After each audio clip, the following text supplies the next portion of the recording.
When we are talking about walls, the first things that pop up in most people's eyes are the towering skyscrapers and the fortifications of ancient Chinese cities and other enduring and long-standing structures. However, for me, I see an old, worn-down wall in my hometown, a rural village in the Guangxi province. These kind of walls are found almost everywhere across the Chinese rural village and towns.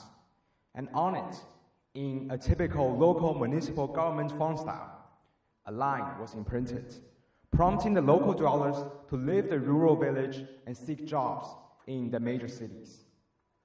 These kind of walls are the symbols for this nation's agricultural roots.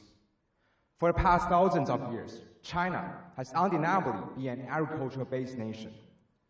The countless military confrontations between the northern nomadic tribes and the southern agricultural-based dynasties are the best proof for these roots.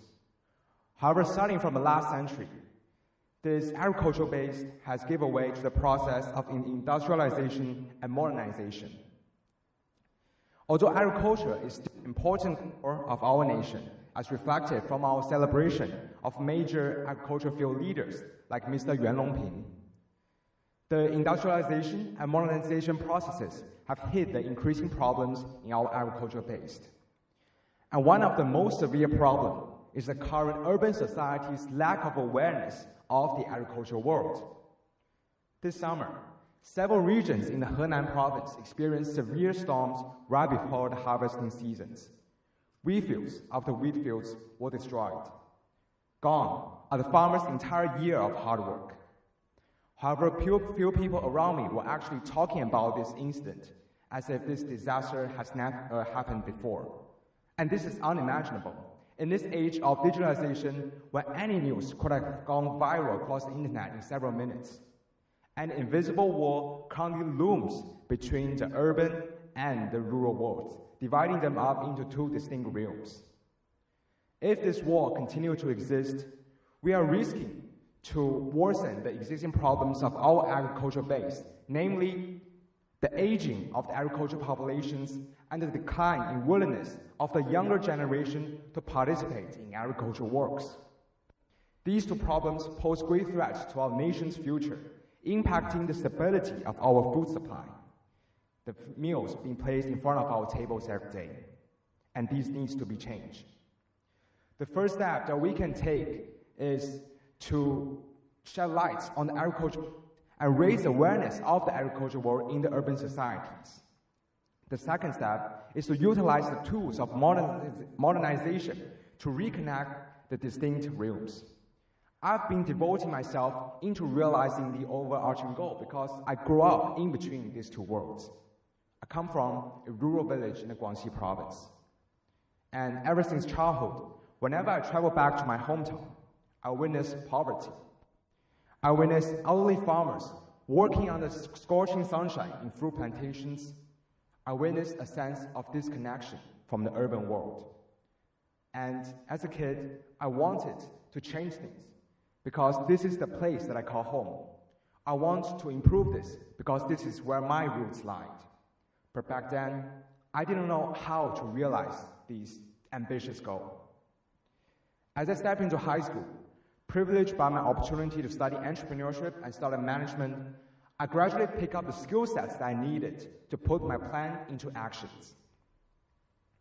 In a few months, I traveled across several fruit villages across southern China.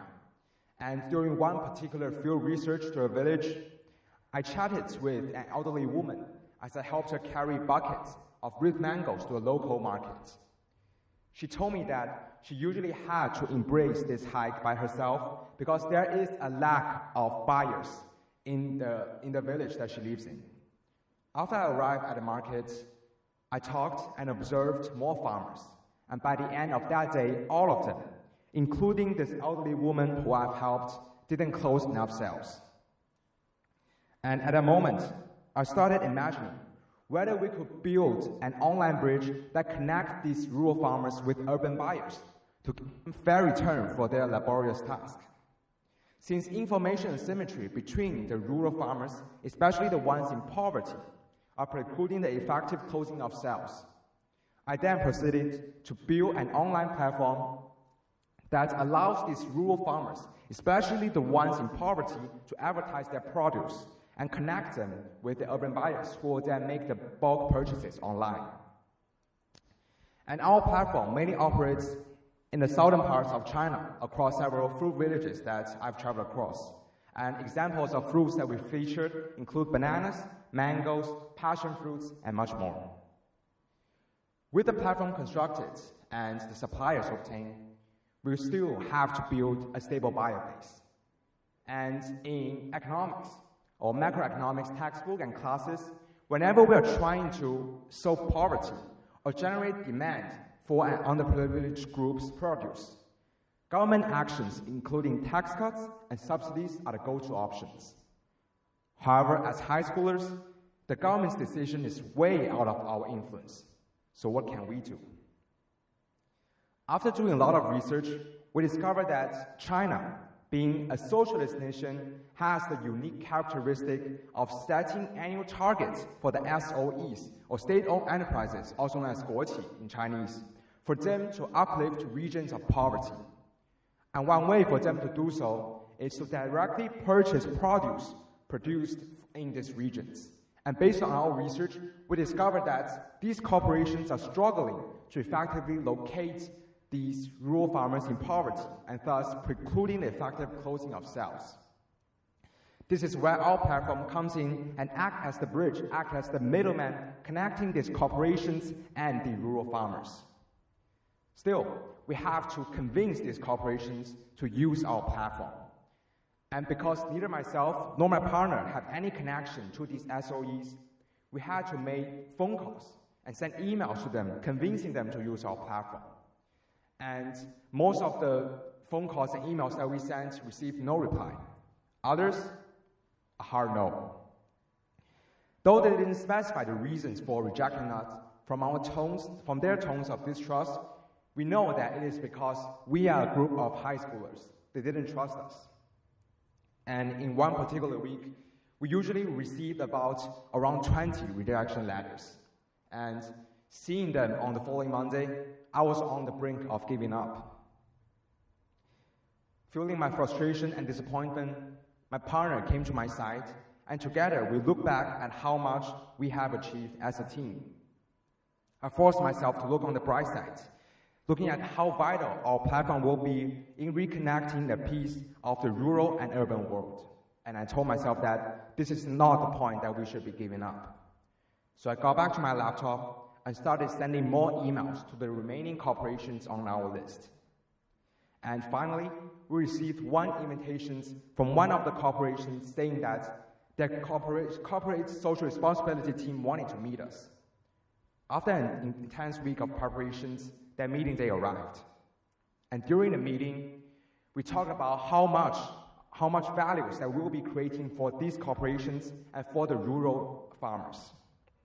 And by the end of the meeting, we were successful in obtaining a verbal agreement from their leaders to make an initial purchase using our platform.